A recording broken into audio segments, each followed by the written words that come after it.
ଦେଶରେ ସାଇବର ଠକାଇ ମାମଲା ବଢ଼ି ଚାଲିଛି। ବ୍ୟାଙ୍କମାନେ ଯେତେ ସୁରକ୍ଷା ବ୍ୟବସ୍ଥା କଲେ ବି ଚୋରମାନେ ଅଭିନବ ଉପାୟରେ ବ୍ୟବହାର କରି ଲୋକମାନଙ୍କଠାରୁ ଠକିବାରେ ଲାଗିଛନ୍ତି। ଏବେ ସାଇବର ଠକେଇ ରୋକିବା ପାଇଁ ରିଜର୍ଭ ବ୍ୟାଙ୍କ କେତେକ ନୂଆ ପଦକ୍ଷେପ ଘୋଷଣା କରିଛି।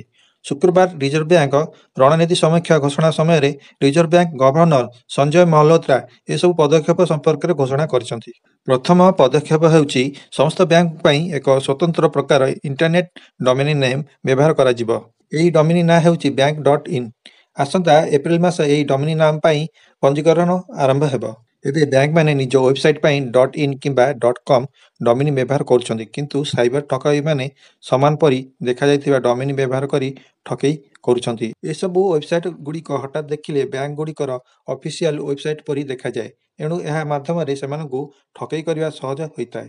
କିନ୍ତୁ ନୂଆ ବ୍ୟାଙ୍କ.in ଡୋମେନ୍ ଲାଗୁ ହେବା ପରେ ବ୍ୟାଙ୍କଗୁଡ଼ିକର ୱେବସାଇଟ୍ ଅଧିକ ସୁରକ୍ଷିତ ହୋଇପାରିବ। ସାଇବର ଠକେଇ ରୋକିବା ରିଜର୍ଭ ବ୍ୟାଙ୍କ ପକ୍ଷରୁ ଆଉ ଏକ ପଦକ୍ଷେପ ଗ୍ରହଣ କରାଯାଇଛି। ତାହା ହେଉଛି ଅନ୍ତର୍ଜାତୀୟ ଡିଜିଟାଲ ନେଣଦେଣ ପାଇଁ additional factor of authorisation (AFF) ର ବ୍ୟବହାର କରାଯିବ। ପୂର୍ବରୁ ଘରୋଇ ଡିଜିଟାଲ ନେଣଦେଣ ପାଇଁ ଏହାକୁ ଲାଗୁ କରାଯାଉଥିଲା। ଏ ଭିଡ଼ିଓଟି ଯଦି ଆପଣଙ୍କୁ ଭଲ ଲାଗିଥାଏ ଗୋଟେ ଲାଇକ୍ କମେଣ୍ଟ ନିଶ୍ଚିତ କରନ୍ତୁ ନୂଆ ନୂଆ ଭିଡ଼ିଓ ଦେଖିବା ପାଇଁ।